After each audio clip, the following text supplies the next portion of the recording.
ಶ್ರೀನಿವಾಸಪುರದಲ್ಲಿ ಬೆಸ್ಕಾಂ ಖಾಸಗೀಕರಣ ವಿರೋಧಿಸಿ ಬೃಹತ್ ಪ್ರತಿಭಟನೆಗೆ ಕರೆ.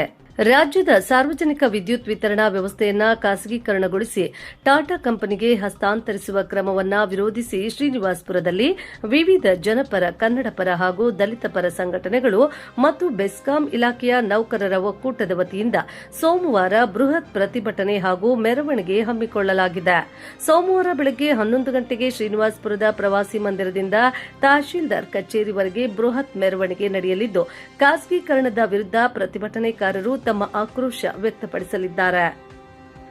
ಖಾಸಗೀಕರಣದಿಂದ ರೈತರಿಗೆ ದೊರೆಯುತ್ತಿರುವ ವಿದ್ಯುತ್ ರಿಯಾಯಿತಿಗಳು ಹಾಗೂ ಕ್ರ್ಯಾಶ್ ಸಬ್ಸಿಡಿಗಳು ರದ್ದಾಗುವ ಸಾಧ್ಯತೆ ಇದ್ದು, ವಿದ್ಯುತ್ ದರ ಹೆಚ್ಚಳವಾಗುವ ಭೀತಿ ಎದುರಾಗಿದೆ ಎಂದು ಸಂಘಟನೆಗಳು ಆರೋಪಿಸಿವೆ. ಜೊತೆಗೆ ಮನೆಗಳಿಗೆ ಸ್ಮಾರ್ಟ್ ಮೀಟರ್ ಅಳವಡಿಸಿ ಮುಂಗಡ ಹಣ ಪಾವತಿ ವ್ಯವಸ್ಥೆ ಜಾರಿಯಾಗುವ ಸಾಧ್ಯತೆಯೂ ಇದೆ ಎಂದು ಆತಂಕ ವ್ಯಕ್ತಪಡಿಸಲಾಗಿದೆ. ಇದೇ ವೇಳೆ ಬೆಸ್ಕಾಂ ಸಿಬ್ಬಂದಿ ಮತ್ತು ಎಂಜಿನಿಯರ್ಗಳ ಉದ್ಯೋಗ ಭದ್ರತೆಗೆ ಧಕ್ಕೆ ಉಂಟಾಗಲಿದ್ದು, ಖಾಸಗೀಕರಣದ ಬಳಿಕ ಮೀಸಲಾತಿ ನಿಯಮಗಳು ಅನ್ವಯಿಸುವುದಿಲ್ಲ ಎಂಬ ಅಭಿಪ್ರಾಯವನ್ನ ಪ್ರತಿಭಟನಾಕಾರರು ವ್ಯಕ್ತಪಡಿಸಿದ್ದಾರೆ. ಟಾಟಾ ಕಂಪನಿಯು ಸಾರ್ವಜನಿಕ ವಿದ್ಯುತ್ ಮೂಲಸೌಕರ್ಯಗಳ ಬಳಕೆ, ಟ್ರಾನ್ಸ್ಫರ್ಗಳ ನಿರ್ವಹಣೆ ಹಾಗೂ ಸಿಬ್ಬಂದಿ ಭವಿಷ್ಯದ ಕುರಿತು ಯಾವುದೇ ಸ್ಪಷ್ಟ ಭರವಸೆ ನೀಡಿಲ್ಲ ಎಂದು ಆರೋಪಿಸಿರುವ ಸಂಘಟನೆಗಳು ಸಾರ್ವಜನಿಕರ ಹಣದಿಂದ ನಿರ್ಮಾಣಗೊಂಡಿರುವ ವಿದ್ಯುತ್ ಕ್ಷೇತ್ರವನ್ನು ಖಾಸಗಿಯವರ ಕೈಗೆ ಒಪ್ಪಿಸಬಾರದು ಎಂದು ಒತ್ತಾಯಿಸಿವೆ. ಪ್ರತಿಭಟನೆಯ ನಂತರ ತಹಶೀಲ್ದಾರ್ ಮೂಲಕ ಕರ್ನಾಟಕ ವಿದ್ಯುತ್ ನಿಯಂತ್ರಣ ಆಯೋಗ, ಕೆಇಆರ್ಸಿ ಹಾಗೂ ರಾಜ್ಯ ಸರ್ಕಾರಕ್ಕೆ ಮನವಿ ಪತ್ರ ಸಲ್ಲಿಸಲು ತೀರ್ಮಾನಿಸಲಾಗಿದ್ದು, ತಾಲೂಕಿನ ಎಲ್ಲ ಜನಪರ ಸಂಘಟನೆಗಳು ಮತ್ತು ಸಾರ್ವಜನಿಕರು ಹೋರಾಟಕ್ಕೆ ಬೆಂಬಲ ನೀಡುವಂತೆ ಕರೆ ನೀಡಲಾಗಿದೆ.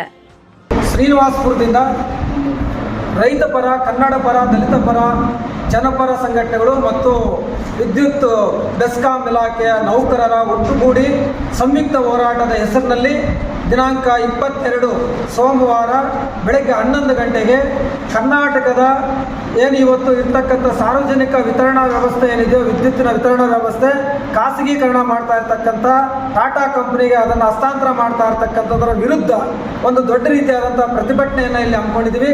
ಬೆಳಗ್ಗೆ 11 ಗಂಟೆಗೆ ಪ್ರವಾಸಿ ಮಂದಿರದಿಂದ ಮೆರವಣಿಗೆ ಹೊರಟು ಎಲ್ಲ ಜನಪರ, ರೈತಪರ ಸಂಘಟನೆಗಳು ಒಳಗೊಂಡಂಥ ಈ ಒಂದು ಪ್ರತಿಭಟನೆ ತಹಸೀಲ್ದಾರ್ ಮೂಲಕ ಕೆಇಆರ್ಸಿಗೆ ಮತ್ತು ಕರ್ನಾಟಕದ ಮುಖ್ಯಮಂತ್ರಿಗಳಿಗೆ ಮನವಿ ಪತ್ರವನ್ನು ಕೊಡೋಕ್ಕೆ ಇವತ್ತು ನಾವು ಈ ಒಂದು ಇವತ್ತಿನ ಸಭೆಯಲ್ಲಿ ತೀರ್ಮಾನ ಮಾಡಿದ್ದೀವಿ. ತಮ್ಮೆಲ್ಲರಿಗೂ ಈಗಾಗಲೇ ಗೊತ್ತಿರುವಂಥ ರೀತಿಯಲ್ಲಿ ಕರ್ನಾಟಕದಲ್ಲಿ ಏನು ಖಾಸಗೀಕರಣ ಇವತ್ತು ಆದರೆ ಈಗ ರೈತರಿಗೆ ಸಿಗ್ತಾ ಇರ್ತಕ್ಕಂಥ ವಿದ್ಯುತ್ ಏನು ರಿಯಾಯಿತಿ ಮತ್ತು ಕ್ರಾಸ್ ಸಬ್ಸಿಡಿಯಲ್ಲಿ ರೈತರಿಗೆ ಅದು ಇರೋದಿಲ್ಲ, ದುಬಾರಿ ಆಗುತ್ತೆ, HP ರೇಟ್ ಫಿಕ್ಸ್ ಆಗುತ್ತೆ ಅಥವಾ ಮೀಟರ್ ಹಾಕ್ತಾರೆ. ಹಂಗೇನೆ ಮನೆಗಳಿಗೆ ಕೂಡ ಸ್ಮಾರ್ಟ್ ಮೀಟರ್ಗಳು ಹಾಕ್ತಾರೆ. ಇವತ್ತು ಫೋನ್ಗಳಿಗೆ ಯಾವ ರೀತಿಯಲ್ಲಿ ನಾವು ಕರೆನ್ಸಿ ಹಾಕ್ಕೊಂಡು ಇವತ್ತು ಫೋನನ್ನು ಬಳಸ್ತೀವೋ, ನಾಳೆ ಬಹುಶಃ ಅದೇ ಪರಿಸ್ಥಿತಿ. ಈಗಾಗಲೇ ನಾವು ಆ ಸ್ಮಾರ್ಟ್ ಮೀಟರ್ನ ಬಳಸುವಂಥದ್ದನ್ನು ವಿರೋಧ ಮಾಡಿ ತಡೆದಿದ್ವಿ.